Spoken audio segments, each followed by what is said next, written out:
Hey everybody, this is just a quick video to help you if you have a Miele brand washing machine and you're getting an F138 error code. So what is this error and what can we do to get rid of it? So the F138 error code means that there's water in the drip tray.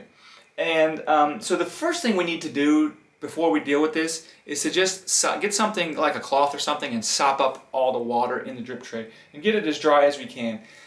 Because what that's going to allow us to do is that's going to allow us to see where there's water coming. Where did the water come from? So we want to check everything for leaks. And if you see where a leak is coming from, like maybe something hasn't been screwed in tight enough and water's getting out, you might want to tighten that down and see if you can just figure out where the leak is coming from, where the water is coming from. And then once you've figured out where the water is coming from and you've got that sorted out, again, I would just dry everything again, especially paying special attention to anything that's electrical, any of the electrical components or anything like that in or near the drip tray. By doing all that, you should be able to get rid of the error code, keep it from coming back, and get your machine running smooth. So anyways, hope this video helped you. Thanks a lot for watching. Have a great day.